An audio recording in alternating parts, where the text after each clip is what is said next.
Hey guys, episode 9, talking a little bit more about the upbringing as Jehovah's Witnesses and how it contributes to the trauma bond we stay in. Even listening back to these episodes, I myself think too, how in the world did you last this long? Because it's so hard to understand, but just like analyzing it myself, there's so many factors that contribute to this. And one of them is when you grow up in a cult, in a high control religion, you grow up really poorly at decision making, first of all, because the organization or your religion, they kind of decide for you. They put these rules on you like a mental prison. And what you don't realize is that you are free and that you are able to make your own decisions. But this mental prison, it also gives this like back and forth and doubting yourself and am I doing the right thing? Plus the religion itself. It's such a workload. People don't understand the effort that goes into being in a cult. If you haven't seen the Scientology series by Leah Remini on Netflix, I highly suggest watching it or reading her book, because I was still a Jehovah's Witness when I read it and watched it. And I thought, so similar to us Jehovah's Witnesses, because she talks about like the workload that you have to put in. She would film all day, and she said that people would go out after they filmed, and she couldn't go out. She had to go to the Scientology Center for 2 hours every night. That is so similar to what I went through.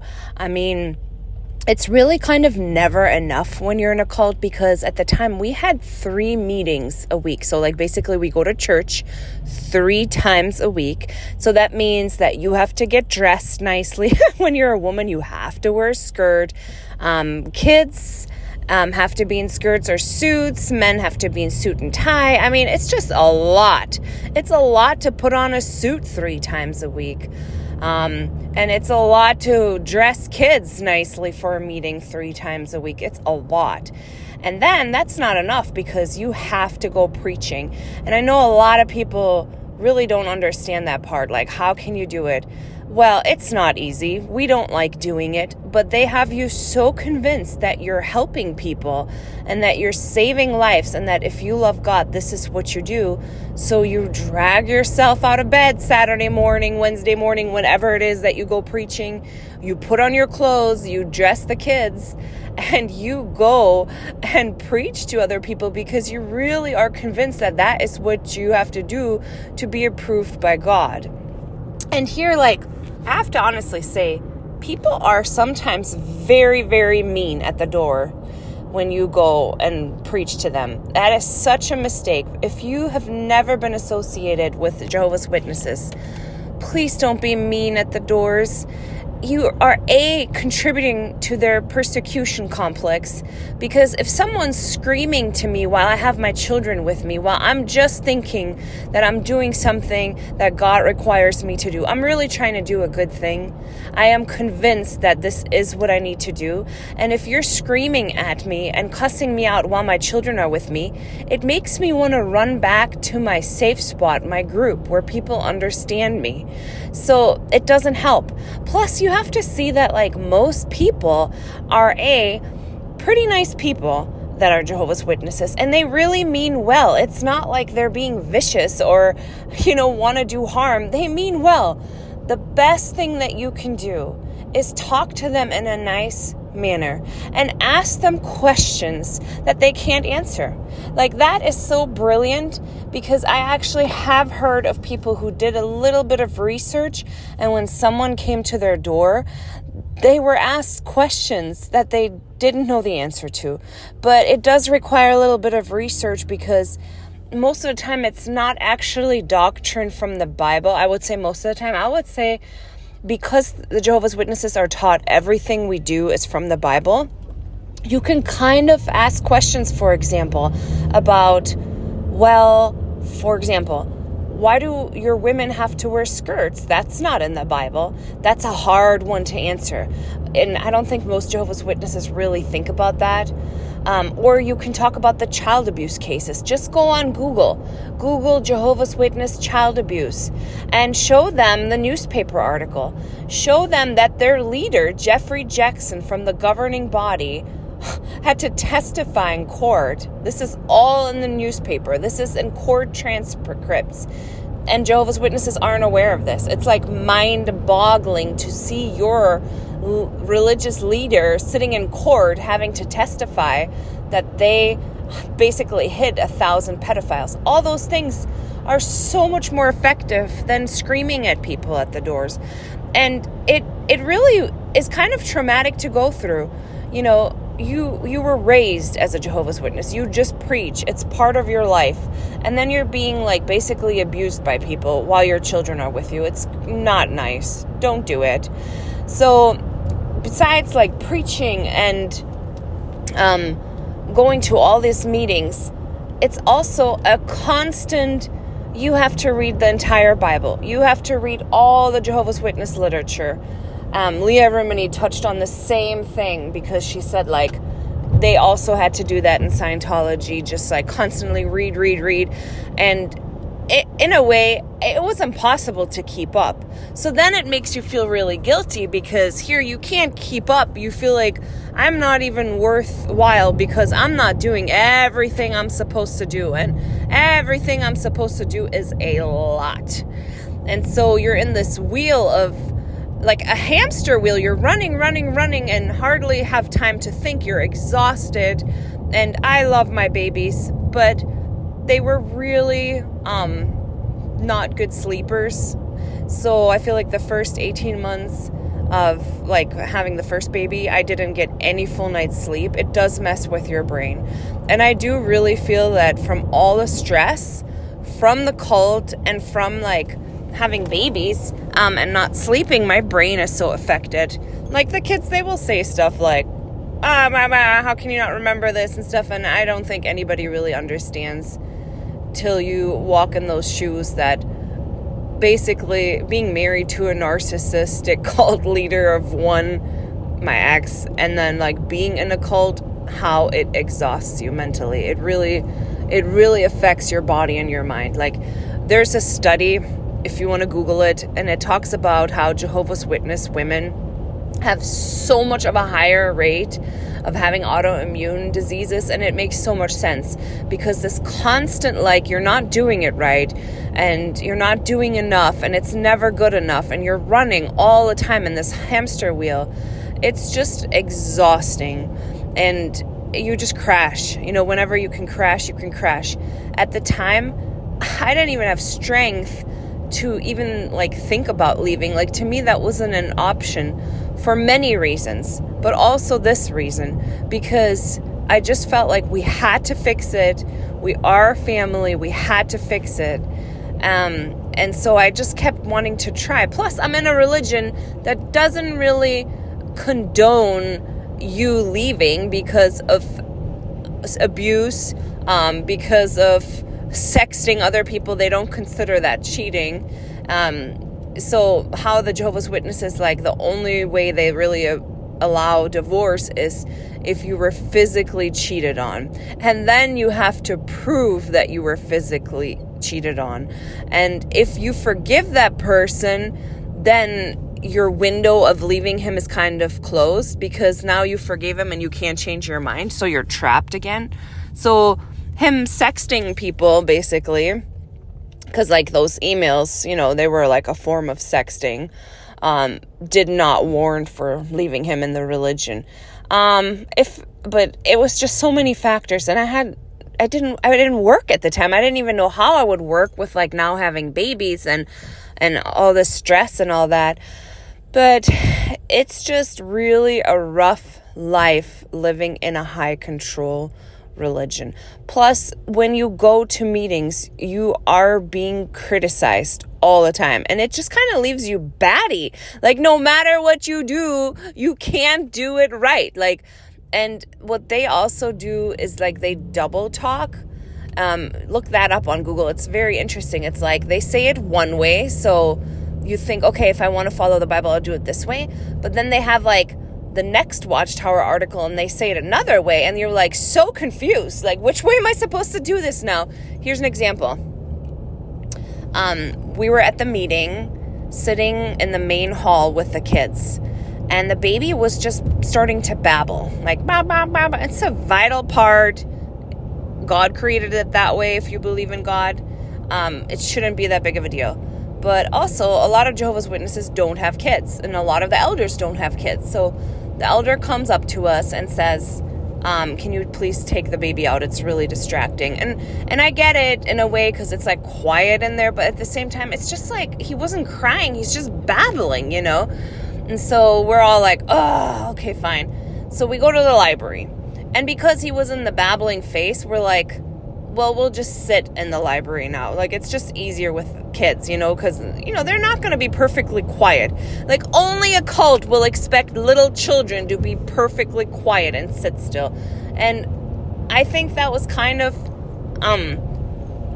part of why I like Troy. You know, you're listening to this back to back incidents, but this is all over a span of 11 years. And it wasn't just bad. It was actually like an incident here and there, but like decent times in between, which totally keeps you in the trauma bond, because you think of like, oh, but he can be so nice. Oh, but there's hope because he can be so nice. And with those things, he was really kind of chill. He wasn't like this hardcore person. Like, I just feel like I'm like a little free bird. And if someone like really puts all these rules and like is like very regimented, I just die. And he wasn't really like that in a lot of ways. So, you know, if we watched a rated R movie, we didn't think that was that big of a deal. And I grew up in Europe, so they have different rules with that. So I didn't really get like the whole rated R thing. And so he was chill with that. But at the same time, you know, he wasn't like this hardcore person. So when we said, let's just sit in the library, that way like the kid like can crawl on the floor and whatnot, we don't have to have him like sit perfectly. And I like that about him, because he was chill about that. He's like, yeah, totally, you know. Or if I was like, oh man, I can't like deal with these kids anymore, let's just go home early from the meeting, he was like, all right, you know. And he did want to be at like every meeting, he did want to be in service. But if times were like I was having a stressful day and I would say, okay, listen, I gotta stay home with this kid, he'd be like, yeah, it's fine, I'll go by myself. And it's so weird to me, like looking back, how he always wanted to go to the meeting and go in service. It was like such routine for him, but then you do all this crap when you're not going. It's so weird. And really at home, he wasn't like this leader of spirituality either, which on one hand, I like that he wasn't hardcore, but on the other hand, you did marry a Jehovah's Witness, and I did believe it at the time. So I did want somebody who would like pray with us a little bit and maybe be a little bit of like the father figure at home, like taking the lead. But I mean, it is what it is. And I was just like, whatever. So we sat in the library with the kid, and then they had like a whole like local needs or like kingdom ministry later, how you shouldn't sit in the library, and even if you have kids, you should sit in the main hall and be in the middle of it.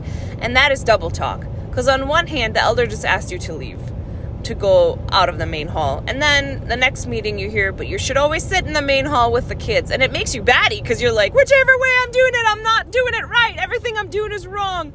And there's so much like that in the Jehovah's Witnesses, where you just feel like you can't do it right no matter what you do. So all those things really kind of exhaust you, and here you're also left with a husband that gives you cognitive dissonance, because on one hand sometimes I'm like, oh yeah, he's like so nice, and then on the other hand sometimes you're like, oh my god, he's like so awful. But it really felt like Dr. Jekyll and Mr. Hyde. Like you think like this monster emerges sometimes, and then he retreats and you're like back to normal for a while. But I think you do get scared of the monster coming out again, so you start being on eggshells. And that's one thing in hindsight that I really hated. I was on eggshells the more the marriage continued, and I could feel that the kids were too. And to me, that is just no way to live, to always worry and always stress. And as the years continued, he actually got worse and meaner and had more outbursts.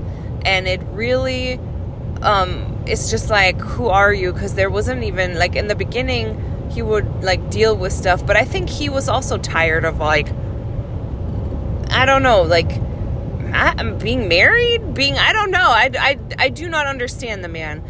But, so we started therapy, and since this was still, like, pretty early in our marriage, sad, you know, we would go to therapy, and therapy to me was strange in a lot of ways, because I don't know if he forgot what he had told me or what he hadn't told me, but it almost seemed like bragging sometimes about, like, the sexual experiences he had. And I would sit, because you're in therapy, so I'm just, like, trying to accept that he's, like, coming clean and we're talking, so that's good. You know, it's better than not talking. But I'm sitting there, like, in shock, because the stuff that he said in therapy, it was wild. So first he started talking about, you know, his, like, childhood and, like, abuse and stuff. And he started kind of bragging how him and his brother would have access to porn. They're kind of all, like, computer people. So they, in a way, had the internet at home before there was the internet. And he was so proud of that. And so they had, like, porn. And they had access to it really early on. And I'm just sitting there, like, so thinking, this is so weird. He's kind of, like, bragging about this, but okay, whatever, you know. So he was actually doing pornography since first grade. And I don't know what that does to a person mentally when you're exposed to that, what it does to how you view women and how you view sex, because that is incredibly young. So I'm not, as you can hear in previous episodes, to me, I am not pro porn. If you choose to do that in your relationship and you talk about it and you're open, honest, like, that's between you and your partner, whatever. I'm not imposing. But to me, in my relationship, to me, porn is harmful. You want to enjoy having sex between partners, with you and him, or you with whoever you're with. To me, porn doesn't have a place in that. And to me, I'm not, like, a hookup person anyways. It's probably nature and nurture. But I just want to love the person I'm with. And also, you need to have, like, full disclosure with the person you're sleeping with, what their sexual activities are and preferences. And if you are okay with that, that's fine. But I was never told, like, any of this. So I went in marrying a Jehovah's Witness man that basically kind of, I mean, he didn't come out and say it, but, you know, basically I thought he was a virgin, even though that's kind of hard to believe. But, like, Jehovah's Witnesses are supposed to not have sex till they're married. I mean, my gut kind of told me that's not quite right. Like, I didn't really think, like, he had never had any sexual experiences, but I didn't even know on what deep level it really was, and it was. So he was talking about all that and how he started porn early and stuff, and then, you know, all this, like, other abuse stuff, which was traumatic and terrible. But then he talked about, like, the first sexual encounters he had that was, like, by choice, you know, so, like, him seeking out sex. And I'm just sitting there, we're Jehovah's Witnesses, both of us. He was raised in it, you know, and I'm just sitting there taking it in. And he starts talking about how he went on Craigslist and he found a couple to hook up with in his town. And so he, like, a married couple, and he went and had sex with the wife while the guy was watching. And I just can't, like, I just never even heard of that. You know, I'm just like, wow, what? I mean, how can you be married to someone for years? You sleep in the same bed. You're both this, like, super religious people that go preaching and go to all these meetings, but, and then in, like, your other life, that's what you chose to do. Like, basically, that's how you chose to have sex the first time while someone was watching. I don't even get it. Like, I don't even get that. I mean, to each their own, but wow. And like, I mean, and I was like not privy to all this information, and I'm just floored. Like, this is my husband. Like, what? And so he talks about how he would like do that. Like, he would hook up with couples, and he was only 18, 19. I mean, that's kind of like so sad to me. Like, you're so young. But wow. So then he went to Bethel, and I think I remember him saying how he felt like if he would go to Bethel, he was kind of going to get away from all that stuff and like start fresh and start better and all that, and like in this spiritual place. And I have heard conflicting information. So what he had told me that at Bethel, he went to a sex shop and like hooked up there with someone. But I heard from someone else, and I'm not sure if this is true, that he also started something with his roommate. No clue. Don't know if that's true or not. I can totally believe it at this point. Like, at this point, anything goes. But I'm sitting in therapy like, what the heck? Like, what the heck? And it was also around this time, and I have a hard time with the timeline because, yeah, my memory, there's so much stuff going on, and it was overwhelming, but it would be like little things trickling out, and I believe around this time was when I found him sexting again.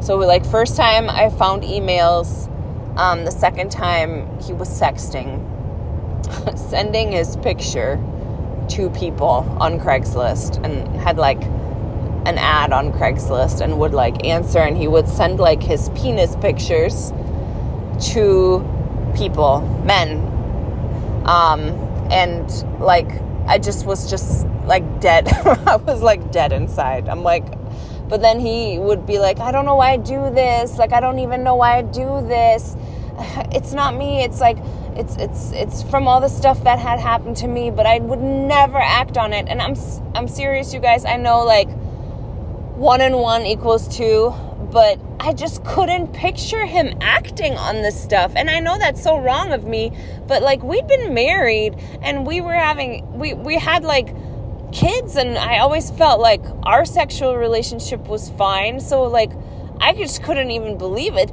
And I think part of it too is like, you don't even have the energy to deal with it, and you want to believe that what he's saying is true, you know, but deep down inside now, I have anxiety, like majorly. Plus, I think this is around the time when I started like worrying, like wherever he goes, is he hooking up with people? Like, am I really believing this? And the counselor kind of started touching on the subject that he's a sex addict, and that he really should kind of like seek out a special therapist, a sex addict therapist, which is almost funny. Like, you have a Jehovah's Witness husband who's a sex addict. Like, the irony of that. And to think that I wanted to do it better this time. You know, like, I wanted to do it right. I wanted to marry a spiritual man. And boy, was he ever good at meetings to, like, put on a facade. And then, like, you get this, and you're just, like, completely floored. Because, hey, guess what? My Jehovah's Witness husband's a sex addict. And we have children. This is great. Like, best life ever. And it contributed to me having so much anxiety. Because if someone's a sex addict, who are they not going to sleep with, right? So we kind of like sought out a sex addict too. And at this time, he went and like talked to the elders, and he was actually reproved. I think it was privately. I think he was privately reproved. And when I like found all these texts, like these sex with him, like sending penis pictures and all this stuff, you know, I was kind of shocked that previously the elders didn't seem to really care about like the very graphic, like raunchy emails he was sending people. And years went by, I think 2-3 years, where we didn't get a shepherding call or anything. So it's kind of weird to think, man, this was a major deal. But also on the other side of this, I didn't know that the elders, this is crazy to me. I didn't know this. So anything that happens to you goes in your file from the elders in the congregation, anything. And so they write all this stuff down, and when you move, your file gets moved. So previously, Troy had been in his home congregation where they knew him and grew up with him, and I think they were kind of trying to help him be a spiritual leader, whatnot. And then when we moved, they moved his file with all this information. So our elders knew he was hooking up with guys. He was doing all this stuff. They knew. I did not. So when we got married, they all knew. I did not. And not one person thought, maybe we should let this lady know what she's marrying, because maybe we should let her know, But they didn't. And they let me walk into this marriage, and they all were watching me say I do, knowing his past, knowing all this crazy shit. I am going to cuss this one time because that's really what it is. It was infuriating to find out that they all knew.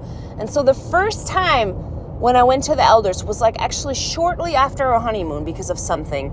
They already knew, he basically they knew he was a sex addict. And nobody even warned me. Nobody said, protect yourself. Or, none of the elders who knew every detail. They didn't say anything. And I was very livid finding this out, because that's just really cruel. The only person who had heart was the therapist who tried to warn me and protect myself. She had more heart than these religious leaders, and who are supposed to be like Jesus and are supposed to protect you and be there for you and stuff. And they let me go on for years. And you know what? When you're married to a person like that, you feel like something's up, but you don't know. You don't know what it is. So I think all these years I was kind of in the dark, thinking something's wrong, something, what is it? It was I wasn't really trusting what he was saying or what he was doing. And I started having so much anxiety. So finally, all these texts came out, and he was swearing up and down I would never ever meet with anybody, and he swore to the elders, blah blah blah. Meanwhile, I already had in Bethel done that, so past behavior predicts future behavior, but whatever. He got reproved, and when he went to his judicial committee, that's when you meet with the elders and they decide whether or not you should be disfellowshipped. He was kind of cocky going out. He's I am not getting disfellowshipped again. And I thought, well, with that attitude, that's not very humble, But he didn't. He got privately reproved, which in a way I felt was kind of hard too, because here I was going through all this stuff, and the elders are don't talk about it because we're going to hinder his spirituality. And they started really meeting with him and taking him under their wing so they could be there for him and stuff. And I felt like I was just withering on the sideline, because all the attention was on him. All the attention was always on his sexual addict recovery and helping him, blah, blah, blah. And I'm not allowed to talk about this. So stupid. And then because he was privately reproved, nobody knew that all this stuff was happening. So it just was kind of unbelievable. And then you're being promised, but I'm going to do better and blah, blah, blah. And you're thinking, okay, all right, well, maybe this was the breaking point. And he did have a lot of trauma. So maybe he really is doing it better now and trying harder. Alrighty. So next episode, I need to talk about the passing of my beloved grandpa and the funeral, because the story continues.